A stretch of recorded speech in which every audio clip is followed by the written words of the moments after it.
welcome to the first Metra Home Theater Home Tech Tips episode. As I'm sure you've noticed, we are running a little bit behind schedule. Apparently there was a Facebook collapse just before we started. But here we are on YouTube live. Let me introduce you to what's going on here today. Along with me is Adam Rogers, one of our tech support guys. Hey, everybody. Say hi, Adam. How's it going? And, of course, you guys know Brent McCall, of course, the one and only. What we're going to do with each of these segments, which is going to be bi-weekly, and please join us, is go over some of the issues, concerns, and what's happening out there for the custom installers. Go over some new products that are ours, hopefully get some interviews with other people in the industry. And our final episode of the day will be, each show, an unboxing. Now, in the unboxing, we go through one of our products, what's in it, what it does, and how you use it. And the viewer with the best question between now and midnight Tonight. will win that product. So please watch and come up with good questions. So we're going to start with a little bit of background on who we are, who Metra is, and what's going on. Now, at this point, most of you guys know me. You've been to CEDIA, you've seen me at presentations, you've heard me speak, probably with earplugs in. And you know that I've been in this industry one way or another since 1977. So I've seen a lot of changes. A lot of things have grown up. We've all gotten a little bit older, some of us more so than others. And it's still a lot of fun. But with me is Adam Rogers, our newest addition to the Metra Tech team. He comes straight from the field and has a little bit different approach than I do at this point in my life. So tell me a little bit about yourself, Adam. So I've been in the industry now for going on about 5 years since I first started. I'm currently a Control 4 certified technician. I'm working here, of course, with Metra on the tech support team. And, of course, I'm one of the guys who answers the phones when you guys call in. You will also notice him from a lot of the new videos with the smooth FM radio voice. Hi, this is Adam Rogers. That's right. He is a very smart individual, a little on the short side, as you can see. Either that or I fooled him with his chair. But he is very helpful, and particularly on the SpyClops and networking questions can be a big boon to you guys. So if you have any needs, any wants, give him a holler, and you guys know you can always reach me on my cell phone at 386-846-7264 from 8 a.m. to 10 p.m. 7 days a week. And after today, all that will be on a splash screen. I forgot to do that, so I'm sorry. So today, Brent, of course, everyone knows what you see the title for the video for today.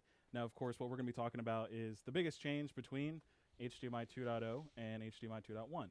So we pulled together the top 3 things to talk about today for the changes. Well, he pulled together the top 3 things to talk about today, and he's going to surprise me with them to see how good I am. Yes. So we'll just jump right in. So our first question, or our first big title thing to talk about, is the difference between HDMI 2.0 and 2.1 is what's happening with the 4th channel. Well, let's step back a second. Let's talk about the similarities between HDMI 2.0 or 1.4 or 1.3 or 1.2 and 1.1 and HDMI 2.1. Those similarities are the terminal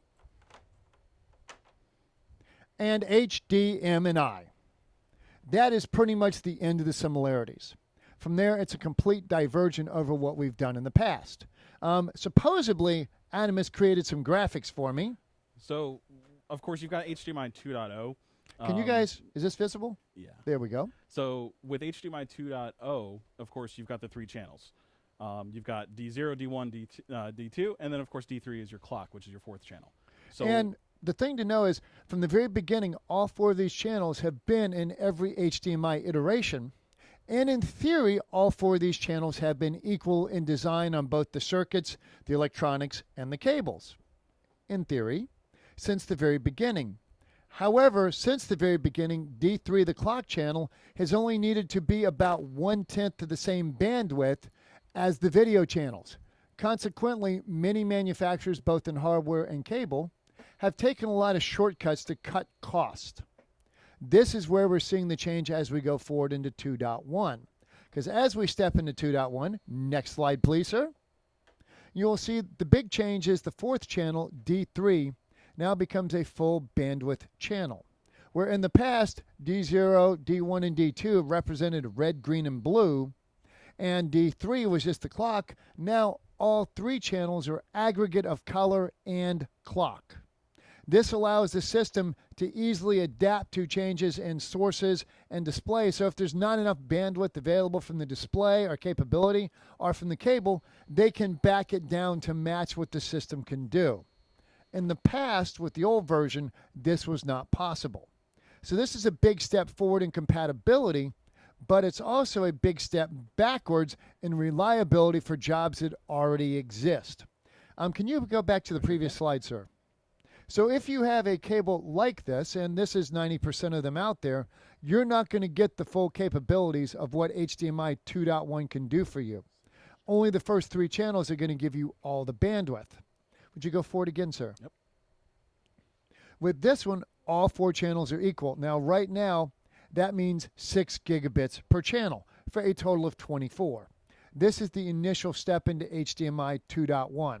This will give you 8K, it will give you 4K 60, it will give you 4K 120, it will give you 444 capability, and it will also give you some expanded color depths as we get closer to BT 2020. Down the road, this will go from 6 gigs per channel to 12 gigs per channel. Now, it is our understanding that there will be some slight terminal changes, not in what you physically see or the shape, but how it's built inside, similar to when they went from Cat 5 to Cat 6 and the RJ45. So it's still fully compatible physically, but the new terminal will offer a greater bandwidth. Sadly, at this point, we do not have any documentation, engineering data, white sheets, or anything else on this. What makes it worse is right now there's not even a CTS for testing this. So anybody that's claiming to have a 2.1 cable or 48 gig cable, for example, really doesn't know what they're talking about because there's not a test to validate that. And we're already seeing ads, 2.1 ultra cables. Guys, are not real because there's not a way to test. There's no equalization that's known. There's no capabilities on the new terminal designs. We don't know what's happening. So Brent, what are they doing when they say, when they ask something, or pardon me, when they're merchandising the fact that they have 24 gigabits per second? Well, 24 gigabits per second is a valid testable statement. When you look at, for example, our VLOX passive, our VLOX active T-series, our MHX cables up to 7.5 meters, our MHY cables up to 15 meters. All of those cables have been resubmitted to DPL to validate 6 gigs per channel by 4 channels. So we know that the cables are absolutely capable of that. So you can put those in, move forward into your jobs, and feel comfortable that certainly in the early days of HDMI 2.1, which, let's be honest, is probably 5 years on the short side, you are good to go. When you look at our products like the GA1, the GA2, the Junior Plus, the AIO, the SP2, the VCT, all of these were designed from the very beginning with 4 equivalent channels. Actually, my very first product we ever built, the DAD, will do this even now, and it's a 12-year-old product. It's not that we knew we were going here. We just built the best product we could at the time, and it turns out it gives us a full 6 gigs per channel by 4. So, Brent, that actually kind of rolls us into point number 2, of course, would be that 4th channel bandwidth inside of the electronics. Yes. Now, this is where you're going to see a lot of problems. When you look at HDBaseT, the extenders, the switches, the vast majority of these products only offer 3 channels of full bandwidth, unless it is listed as a 2.1 chipset, like some of the new televisions. We are still, in the next year to 18 months, seeing a rollout in these devices. So it's going to take a bit of time to get the full bandwidth capability in place, but you do want to start putting the wires, the fiber, and the copper in now to make this transition, because once it starts shipping, your clients are going to expect the full capabilities that are going to be out there with streaming as we move to higher bandwidth streaming, with hard content, and there is discussion of hard content at 8K. So you're going to need to be able to prepare for this, whether it's Kaleidoscape or other download services, Amazon or Netflix. You need to be prepared for where this is going now. So with that in mind, Brent, does that also mean that if I were to have or if somebody were to have a basic HDMI switch or splitter, at that point that's running 18 gigs, are they going to be able to use it on Probably not, 2.1? because the vast majority of chips that support these devices really are only the first. Would you go back to the previous drawing? I sure can. When you look at switches, matrices, splitters, extenders, the devices and AVRs and televisions, unless it specifies an HDMI 2.1 chipset in the hardware, it's really going to be this. So the first 3 channels are the full 6 gig. That 4th channel is probably not. The other side of it, particularly as you move into extenders and matrices, is it's not just the bandwidth. The way the data is handled will be differently under the new version than under 2.0, 1.4, 1.3, etc. So there are other changes happening. Typically, when you look at a panel or a device that has a 2.1 chipset in it, there's going to be at least 2 physical HDMI chips, an HDMI 2.0 chip and an HDMI 2.1 chip. Is that how it is now when you go between a 1.4 and a 2.0 Typically, chip yes, as well? it is. Now, there are starting to be some combined chips out there, but particularly when we first started shipping HDMI 2.0 devices, and more importantly with HDR support, there was physically 2 chipsets. So you had a 1.4 that handled everything up to and including basic 4K. But once you stepped into deep color and HDR, at that point you had to move into the full 2.0 chipset. So does that mean, so I'm assuming then at that point, so the integrators that have been around long enough to know the change between the 1.4 to the 2.0, what they saw during that change would be, of course, the fact that, you know, the biggest thing of incompatibility between the different source content and, of course, the displays. Absolutely. Are we going to be seeing something very similar to all of that? Okay. Absolutely. And it's not that anybody wants this to happen. It's just going to take a little bit of time for the system to shake itself out and find compatibility between all the devices. Okay. It's not like anybody's waking up one morning and says, hey, I want to make life miserable for these guys. Let's do what we can to mess with them. So I guess that kind of does lead us back into the number 3 item of what we were talking about. So now that, of course, you know, Sony is out, Samsung is out with the new 8K displays and everything. Yes. When more and more items begin to show up, let's talk about guys who have a theater system in place that they want to go ahead and the new 8K projector is out. The distance going from where their rack system is up to the projector, what are we looking at for that? Well, when you're looking at distance, for example, assuming, and we're going to make the assumption, that you have purchased a good cable, one that is 4 equivalent channels. The distance that you got from 18 gig will be the same distance you're getting from 24 gig. Now, if you put in a good quality 4 equivalent channel cable, like the Velox Passive, you can always add, as you go extended distances, our new GA2, which is a full 48 gig repeater. So you're not limited into distances. Going into fiber will also help you tremendously. At this point, the fiber is really not set up for the 4 equivalent channels on the extenders today. I can't tell you what's going to happen in CD because we honestly don't know. But if you lay in conduit, which is still the safest thing to do, whatever changes happen, you can be fluid with them. If you put in an AOC cable like our install bay or Velox fiber, if the changes become dramatic enough that the electronics in that cable are no longer valid, that's not a problem.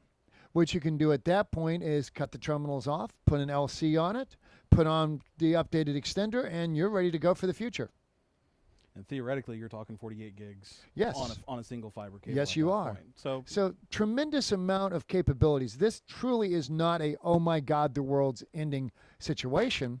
What it is an opportunity for you to look forward and do a little bit better preparation in your job so you don't get stung. We actually have more of a knowledge, even though we have less of a knowledge, going into 2.1 because of our history dealing with the changes from 1.2 to 1.3 to 1.4 to 2.0, has given us a strong base to prepare for this change. So yes, things are going to be different. Yes, there's going to be difficulties, but it's not going to be a traumatic effect. There's a lot of options and opportunities going forward. So the main takeaway from all this really is just making sure that when you are designing a system, even now, as things are changing from the new 4K to the new 8K setups and everything and getting ready for the 2.1, keep in mind, conduits. You know, having the ability to have the conduit in place makes it to where you can future-proof your setup for later. Or for that matter, if you can't run a conduit, or if the client's not willing to go that far with it, run some extra wires, run some extra category wire, run some fiber wire. Fiber really is the way that things are going right now, from what we're seeing in the market. Copper is certainly not dead by any stretch of the imagination. However, fiber does give you greater flexibility and greater distance, without question. Brandon, have we received any questions yet? I realize it's our first broadcast. Okay, what we're doing now is checking to see if anybody has sent any questions in to us to answer. Do do do do do do do do. So what we can do while he's looking up the questions, we could get into doing our unboxing. Do do do do do do do do do. Okay, so guys, we have a brand new segment in our brand new show called Unboxing with the Boys. Run the promo.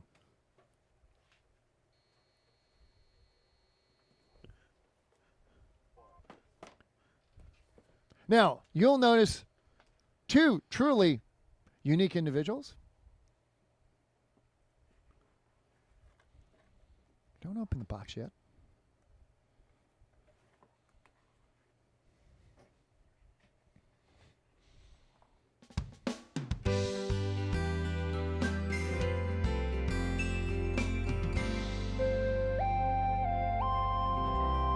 Unboxing with the boy.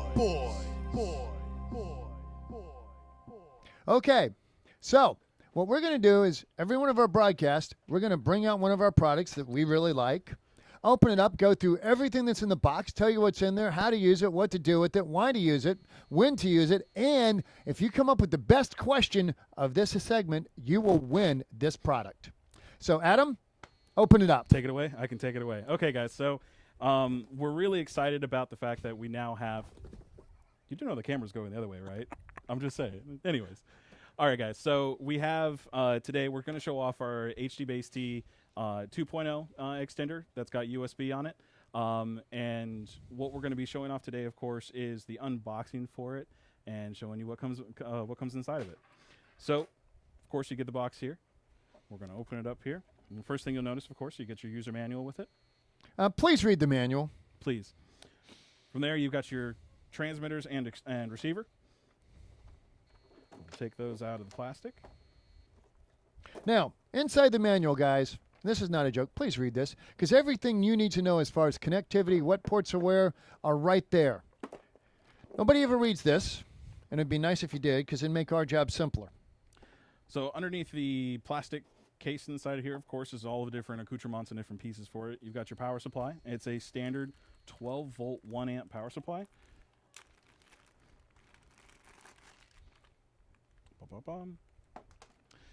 We've got the IR products. Of course, you've got the IR receiver and the IR emitter.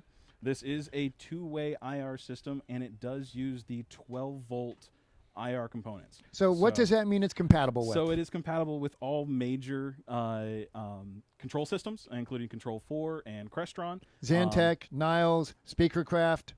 It is all standard compatibility with 2-pin for the emitters and a 3-pin stereo connection for the receivers. So that also means, of course, that you no longer have to take an emitter from your Control 4 system or control system and stick it to the IR receiver.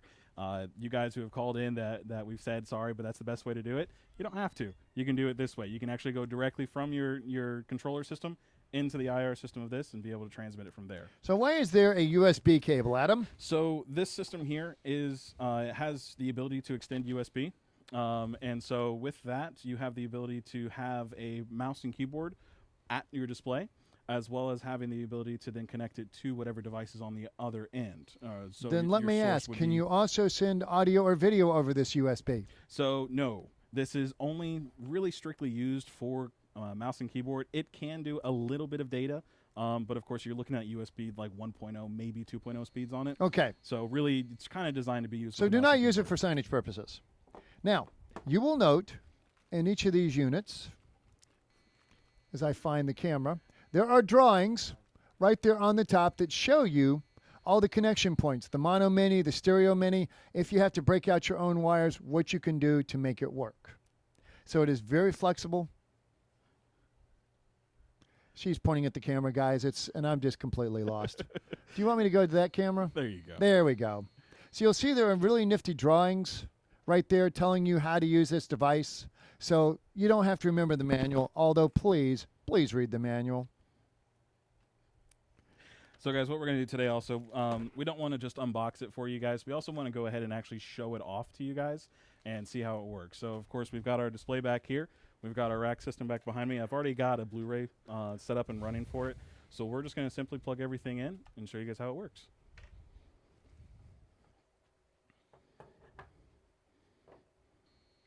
So I've got my transmitter over on one side, and this is also powered on one side. You don't have to run power for both sides. You can just have it on one side, and then it does power over the Ethernet cable to the receiver. Which side would you recommend? We recommend doing it on the transmitter side. And why? As the power then is able to get sent back to the source device. One thing that we'll get into on another episode is the fact that HDMI power comes from the display, not the source, and that's why we want to put the power. It's better to have it at the display side, or sorry, at the transmitter side. So what we're going to do from here, I've got my different links. We're going to go ahead and hook up an Ethernet cable here. And here. Now, just to make sure, when you say Ethernet cable, you are not going through an Ethernet switch. Correct. Yeah, this does need to be a direct link to it. Guys, when you're trying to do something in a house and you're having it go through a punch down, it's best not to do a punch down, because what will happen is on the punch down system, it actually creates too much resistance on it. And so what will happen is you will actually lose picture. If you go to a lower resolution, sometimes that helps, but honestly, not recommended to go through a punch down. And timing errors. Yeah, lots of problems. So what we'll do is we'll go back over here and we'll finish getting everything set up. So got our HDMI cable.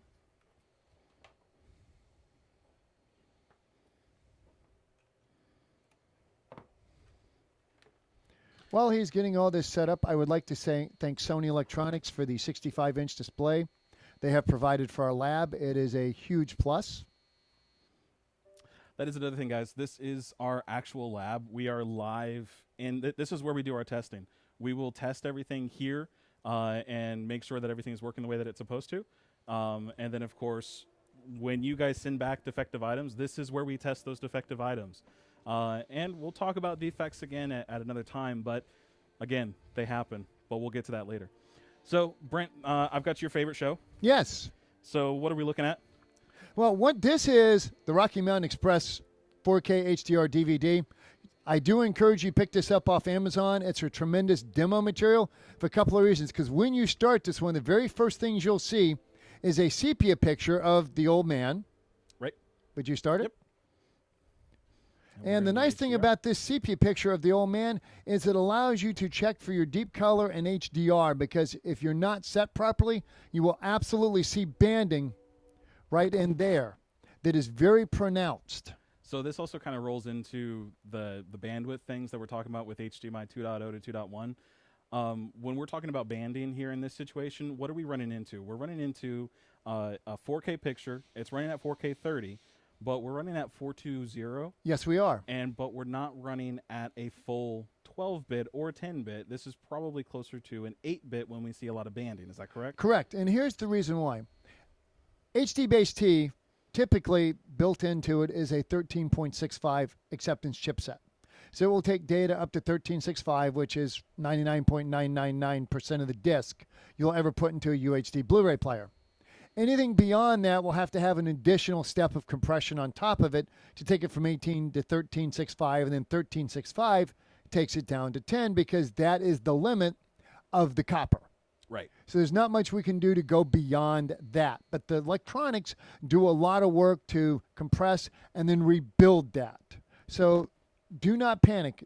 An HDBaseT unit will not look as good as a fiber cable or a copper cable, but it will still give you a fantastic picture.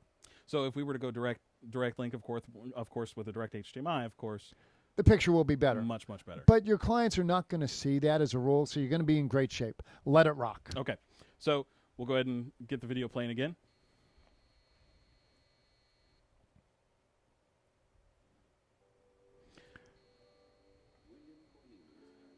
Well, that's William Cornelius. Nobody really cares. Yeah. But when you look across here, what you're going to see is a little bit of banding, just a little, that you would not see in a fiber or copper cable. But it's a whole lot better than what you would see under standard non-HDBaseT extenders. Correct. So you get a smoothing of the picture, more colors, more available options for the TV to pick data from. Now, one of the things you don't have to worry about with HDBaseT is refresh lag, so your audio and your video will match. Unlike IP systems, this syncs up properly. So that's a great way to go to maintain audio and video together. So guys, that's our HDBaseT extender, the HDBaseT P2 UK-70. Again, this unit, literally this one here that we have opened up, is the one that we're going to be giving away. So That we know works. Yep, exactly. So at that point, of course, leave a message for us, leave a comment, leave a question, and Tell them how pretty I am. The best question, of course, is the winner. We'll be running this contest through tonight, 12 midnight Eastern Standard Time Eastern Time today, which today is July 3rd. So And that's that what- brings to a close our first episode. Thank you for tuning in. Hope you enjoyed it. There will be a lot more, and I can only promise it will get better. Thank you for joining us. This is Brent McCall. And Adam. We're out of here. Peace.